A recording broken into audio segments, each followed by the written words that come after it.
पढ़ा था simple cubic, body centre and face centre की पैकिंग इफिशिएंसी।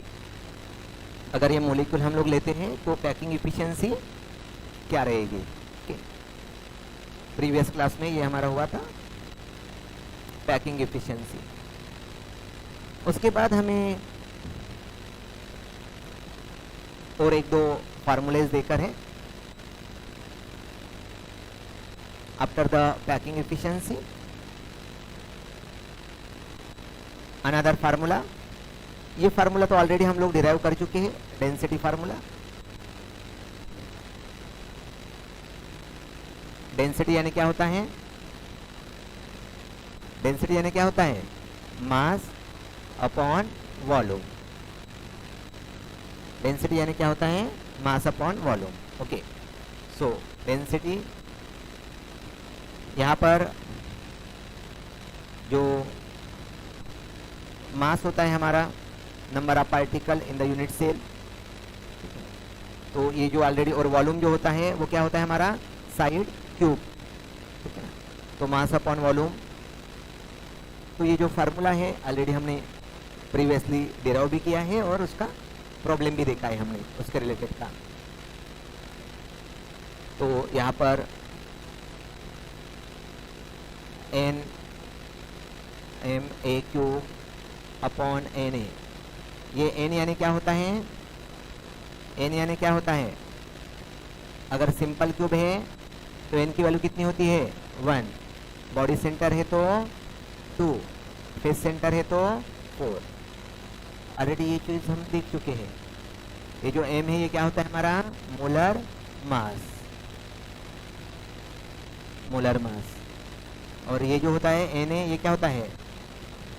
एवोगाड्रोस नंबर, जिसकी वैल्यू हमें गिवन रहेगी 6.022 into 10 to the power 23, so its value given. और ये ए जो है ये क्या होता है हमारा? साइड, ठीक है ना। तो ये हमारा डेंसिटी का फार्मूला है, प्रीवियसली ऑलरेडी हम लोग देख चुके हैं। Now another formula, how to find the number of particle in a x gram of metal. Number of particle in a x gram of metal, number of particle in a x gram of metal. अगर कोई metal है, मान लीजिए ये मैंने लिया यहाँ पर एक आधा मेटल ले लिया है, ये कोई भी मेटल है, तो ये जो मेटल है उसका वेट गिवन है आपको। मान लीजिए उसका वेट है 10 ग्राम। जो मेटल का जो वेट है वो कितना है? 10 ग्राम है। ओके, तो क्या फाइंड करना है? Number of particle in a 10 gram of metal. So gram to particle,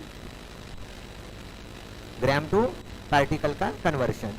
okay, so उसके लिए हमें फार्मूला देकर है number of particle in a x gram of metal. This is the formula. You have to find the number of particle in a x gram of metal. क्या formula है? x यानी कितना ग्राम है, n पता होता है आपको, सिंपल क्यूबिक के बॉडी सेंटर है या फेस सेंटर है, ये डेंसिटी, और ये क्या है हमारा? साइड।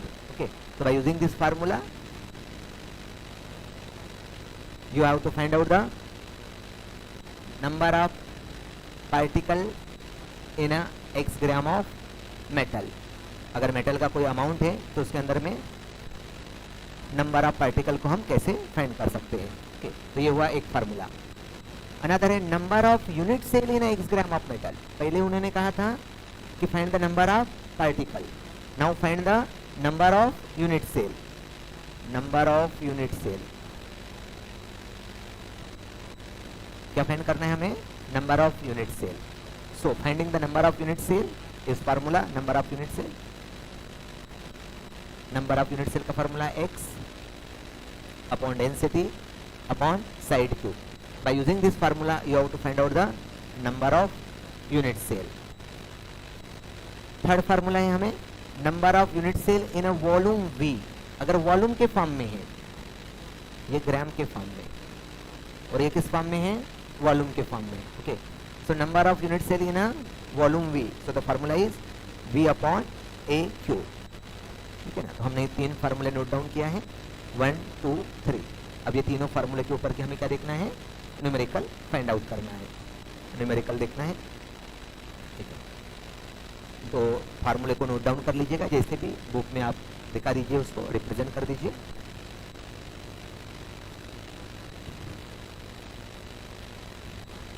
पहले हमने फार्मूले समझने की कोशिश किया कि वो फार्मूलेस क्या है. पहले हमने फार्मूलेस,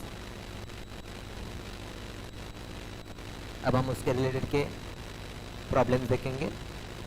ये formula number of particle,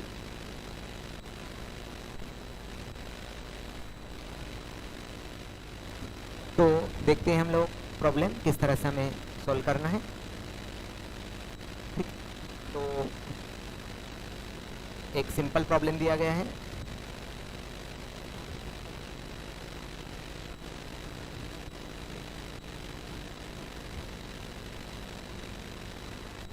A compound made up of elements C and D in FCC structure. C and D से आप एक FCC स्ट्रक्चर बना रहे, C and D.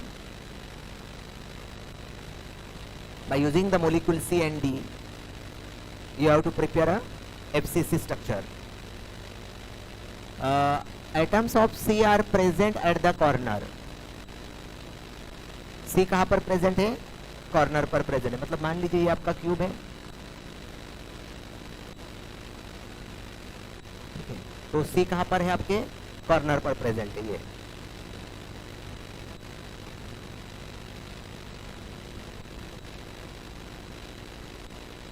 C at the corner and D are at the faces. D कहाँ पर है, cube के face पर है. तो ये एक फेस 1 2 3 4, एक फ्रंट एक बैक, 6 फेस क्यूब के, 6 डी है. What is the formula of the compound. क्या होता है, कंट्रीब्यूशन क्या होता है जब आप इसको रिमूव करते हैं सेंटर पार्ट को. तो आपका जो सी है, सी का कंट्रीब्यूशन कैसे होता है, उसमें 1 of 8 into 8 equal to 1. C का कंट्रीब्यूशन 1. डी कैसे कंट्रीब्यूट होता है, कितना आता है, हाफ पार्ट आएगा ना उसमें.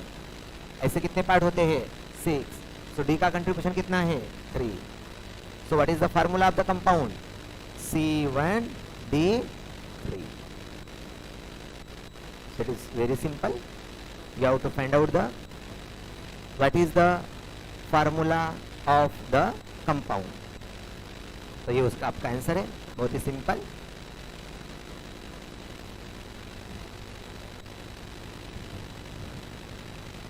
ऐसा कोई एक्सप्लेनेशन वगैरह देने की जरूरत नहीं है, आप सिंपल ऐसा लिखिए, गिव द 2 मार्क मिल जाते आपको.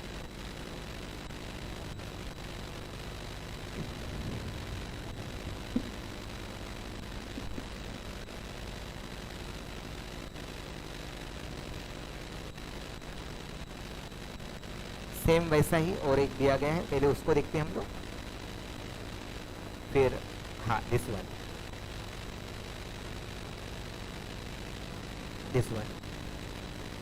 सेम वैसा ही है.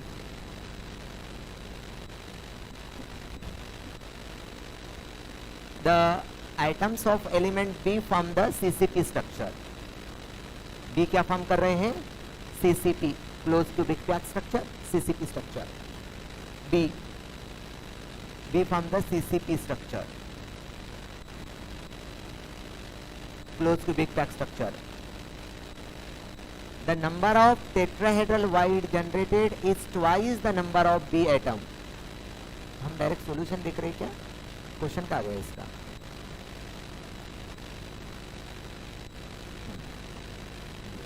बिल्कुल इधर का आ गया.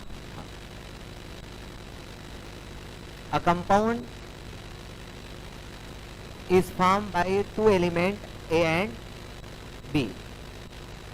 2 एलिमेंट को प्रिपेयर कर आप एक कंपाउंड बना रहे हो, A and B. The atoms of element of B form CCP structure. Okay.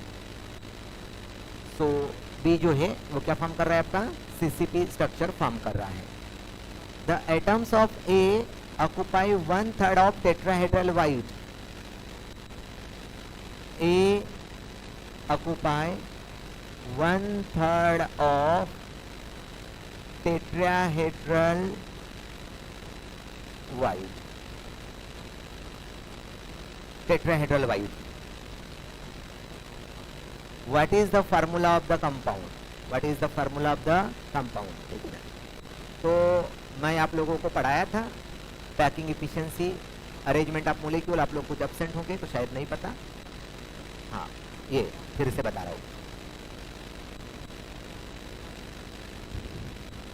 So CCPR-FCC structure. यहाँ पर आपको याद क्या रखना है, उस वक्त भी बताया था. N denote the number of particles. अगर किसी भी कंपाउंड के अंदर में टेट्राहेड्रल वाइड है, इसका मतलब उसके अंदर में ऑक्टाहेड्रल वाइड रहेगी ही. अगर टेट्राहेड्रल वाइड है तो ऑक्टाहेड्रल वाइड रहेगी ही. तो उसका रिलेशन क्या है? Tetrahedral void is two N and that of octahedral void is N. अगर ऑक्टाहेड्रल वाइड अगर एक है तो टेट्राहेड्रल वाइड कितने रहेंगे? 2 रहेंगे. ये उसका रिलेशन है. तो ये टेट्राहेड्रल है मतलब उसके अंदर में ऑक्टाहेड्रल रहेगा ही. तो ऑक्टाहेड्रल 1 है और टेट्राहेड्रल 1/3 है.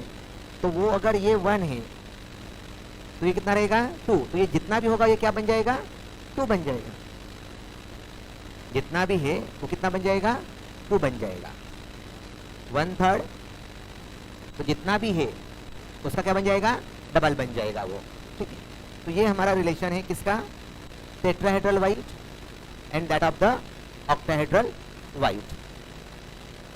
टेट्राहेड्रल और या ऑक्टाहेड्रल का हमारा रिलेशन है. टेट्राहेड्रल वाइड एक है, ऑक्टाहेड्रल वाइड अगर 1 है तो हमारा टेट्राहेड्रल वाइड कितना रहेगा? 2 रहेगा. Tetrahedral void is 2N and the octahedral void is N. Okay, वो याद रखना है. अब इसका यूज कर वो जो न्यूमेरिकल है उसको हम सॉल्व कर सकते हैं. तो structure close cubic pack structure, hexagonal cubic pack structure, ये हम यहाँ पर पढ़े थे, आप लोग नहीं थे. ये पूरा ये देखिए ना, ये यहाँ पर पूरा वो था. Hexagonal close pack, cubic close pack structure, ये जो स्ट्रक्चर बनते हैं. बहुत सारे बच्चे एब्सेंट थे उस दिन पैकिंग ये जब हमने ये अरेंजमेंट देखा था.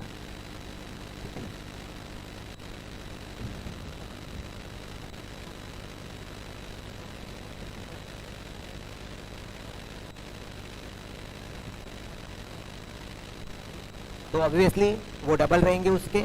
तो उसका रेशियो क्या बनेगा यहाँ पर? A:B, तो A2 and B3. A2 B3. 1 mark के लिए भी पूछा है क्योंकि ये सिंपल है और ये कॉम्पिटिटिव में भी होते हैं, ध्यान में रखिएगा. ये इस तरह के जो क्वेश्चन है आपके, मतलब ये जिस भी सिलेबस में आपका होगा, JEE या नीट है, किसमें कटा मुझे पता नहीं, या CET में तो रहेगा ही, क्योंकि बोर्ड में है तो CET में होता ही है और पूछते ही है. CET में आपको इस तरह का एक तो भी क्वेश्चन दिख ही जाएगा. CET के पेपर में एक तो भी क्वेश्चन होता ही है. ठीक है ना. तो ये अरेंजमेंट के according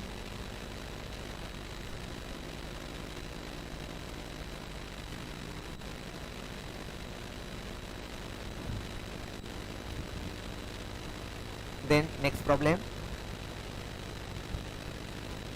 niobium form BCC structure. आपके पास नायोबियम है, कौन सा स्ट्रक्चर फॉर्म कर रहा है? BCC structure. ठीक है ना, BCC स्ट्रक्चर है. तो ध्यान में रखना है BCC स्ट्रक्चर है तो N की वैल्यू क्या रहेगी? सिंपल क्यूबिक है तो 1, बॉडी सेंटर है तो 2.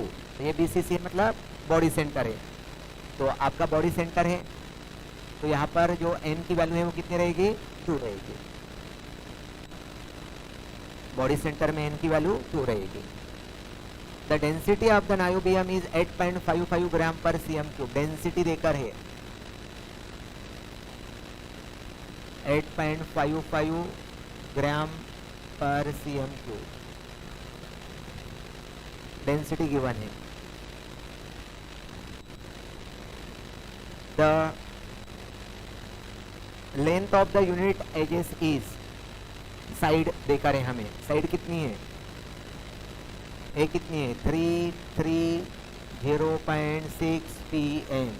कन्वर्शन मैंने बताया है 10 to the power -8 cm।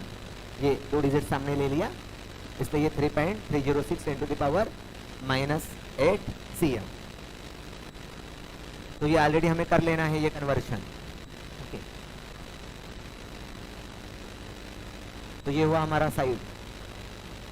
How many items and unit cell are present in a 0.5 gram of niobium. 0.5 gram, x equal to कितना है 0.5 ग्राम। x की वैल्यू क्या है हमारी 0.5 ग्राम। क्या फाइंड करना है हमें, how many items. How many items मतलब how many particles. How many items मतलब what, how many particles. Okay, so how many atoms. How many atom मतलब पार्टिकल्स। क्या फार्मूला है पार्टिकल का, number of particle, number of particles. क्या formula है, x n upon density a cube. ये हमारा formula है एटम्स या पार्टिकल का। ओके, चलिए पुट करते हैं। x की वैल्यू कितनी है 0.5, n की वैल्यू कितनी है, n की वैल्यू कितनी है 2, डेंसिटी कितना है 8.55 इनटू a कितना है 3.306 into 10 to the power -8। Log table आपको अलाउ होता है, by using the log you have to find out the answer. Log का यूज कर आप इसका आंसर फाइंड आउट कर सकते हो, ये नहीं मेथड जो भी आपको बेटर लगे। तो एक फाइंड करना था हमें how many atoms that is called as the particle, और सेकंड क्या फाइंड करना था हमें, सेकंड क्या फाइंड करना है यूनिट सेल। सेकंड क्या फाइंड करना है unit cell. So how many unit cell, unit cell. अगर आप यूनिट सेल का फार्मूला देखोगे ना, वहां पर x नहीं है, क्या है n, ये फार्मूला है how many unit cell. Unit cell के अंदर में क्या नहीं है आपका x नहीं है, यूनिट सेल के फार्मूले n अपॉन दिस वन। ठीक है, तो यहाँ से x को निकाल दोगे आप, तो ये आपका बन जाएगा यूनिट सेल। तो ये था हमारा problem, how many items and the unit cell are present in 0.5 gram of niobium. दोनों के फार्मूले में डिफरेंस, यहाँ पर x है, यहाँ पर x नहीं है। तो जब आप उसका कैलकुलेशन करोगे, तो अगर आप x रखोगे ही नहीं, मतलब उसको छोड़कर कैलकुलेट करोगे, तो आपका एक ही कैलकुलेशन में काम हो जाएगा। देन नेक्स्ट प्रॉब्लम है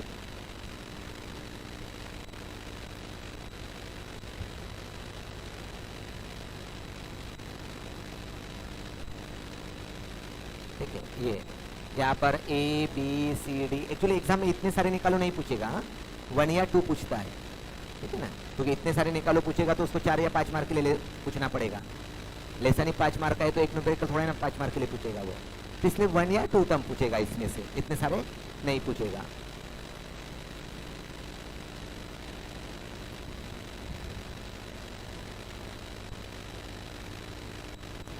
चलिए क्या निकालना है, the unit cell of a metallic silver is FCC structure.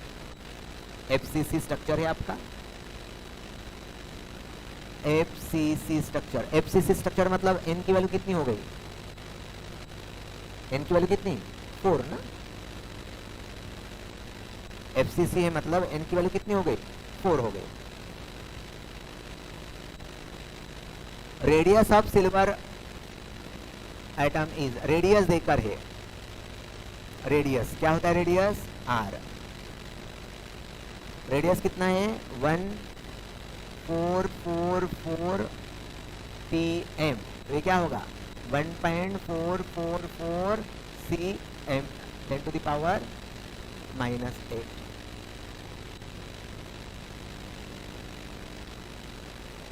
Radius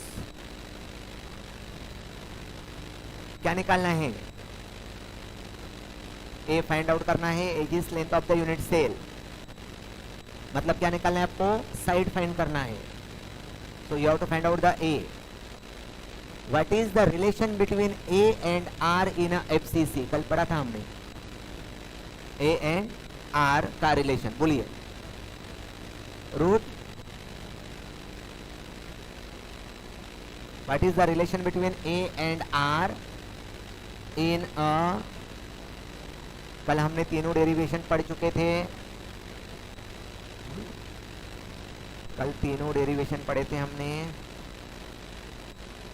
FCC structure है हमारा, तो एफसीसी में क्या है? ये this is the relation between the A and R, ये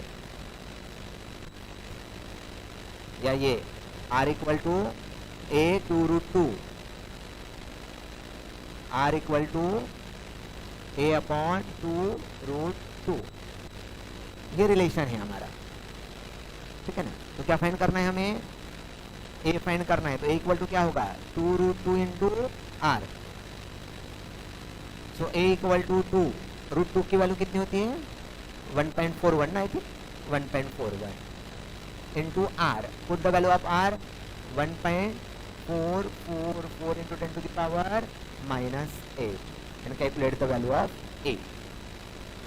तो ये हुआ हमारा फर्स्ट, ए फाइंड किया हमने, ठीक है। तो ये हमारा ए निकल गया। तो जब आप कैलकुलेट करोगे it become 4.085।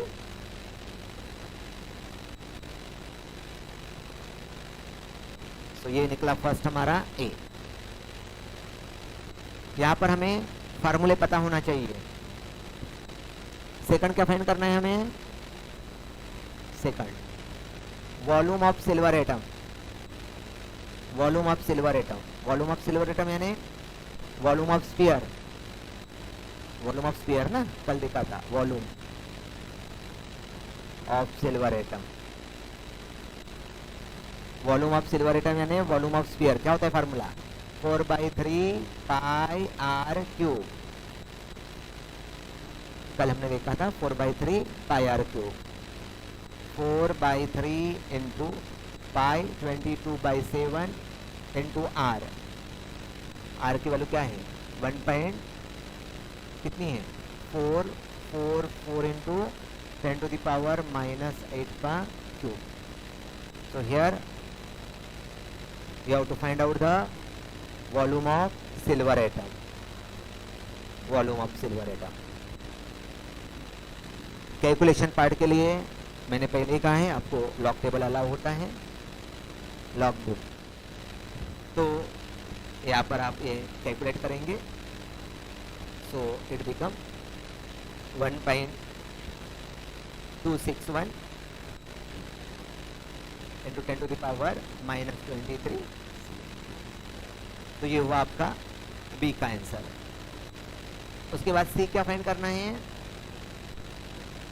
C the percent of the volume of unit cell that is occupied by the silver atom.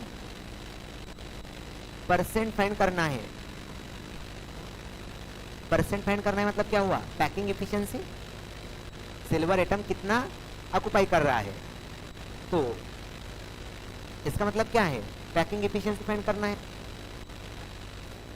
Packing efficiency, सी में आपको क्या फाइंड करना है? Packing efficiency. तो ये कितना वॉल्यूम, ये सिल्वर एटम कितना कर रहा है 1.261 इंटू 10 टू द पावर -23।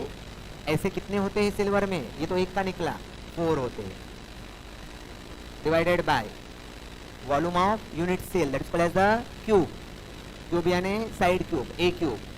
तो ए की वैल्यू यहाँ पर होगी, हमने निकालना है ये 4.085 इंटू 10 टू द पावर -8। मुझे बताइए अगर आपने कल एफसीसी का डेरिवेशन मैंने आपको पढ़ाया है, आप इसको कैलकुलेट करो या मत करो, इसकी वैल्यू कितनी आनी चाहिए 74%। उसकी वैल्यू कितनी आएगी 74% आएगी, क्योंकि कल ऑलरेडी हमने डेरिवेशन पढ़ चुके हैं कि अगर हमारा स्ट्रक्चर एफसीसी है तो उसकी पैकिंग एफिशिएंसी जो है वो कितनी है 75। आप इसको कैलकुलेट कर देखिए, उसका आंसर 74% ही आएगा, ठीक है ना, 74% की उसकी पैकिंग एफिशिएंसी होती है, ठीक है। तो ये हुआ हमारा परसेंट में निकालना है, इसलिए इसको इंटू 100, तो ये हुई उसकी पैकिंग एफिशिएंसी। लास्ट क्या फाइंड करना है हमें, percent empty space, empty space find करना है, ये भी कल देख चुके हमने।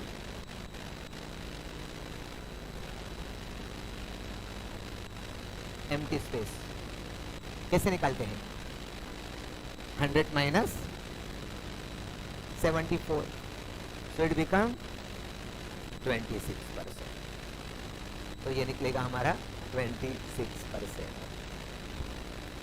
तो एक्चुअली इतना 4 फाइंड करने के लिए जनरली न्यूमेरिकल नहीं पूछते हैं, उसमें 1 2 टर्म 3 टर्म इस तरह के हो सकते हैं, इतने सारे नहीं रहेंगे।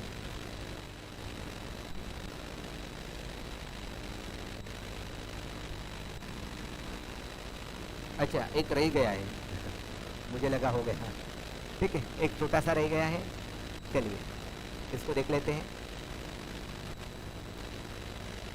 पूछा है लास्ट ईयर के एग्जाम में था, ये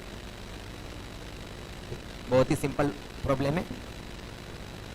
a compound form SCP structure, hexagonal close pack structure, what is the number of tetrahedral void, octahedral wide, tetrahedral void and the total void. क्या निकालना है हमें, tetrahedral void, octahedral void and total wide. यहाँ पर थोड़ा सा देखिए, what is the number of, और गिवन क्या है 0.4 मोल। सबसे पहले हमें क्या करना पड़ेगा, 0.4 मोल को किसमें कन्वर्ट करना पड़ेगा, नंबर ऑफ पार्टिकल। कैसे करते हैं, कैसे करते हैं,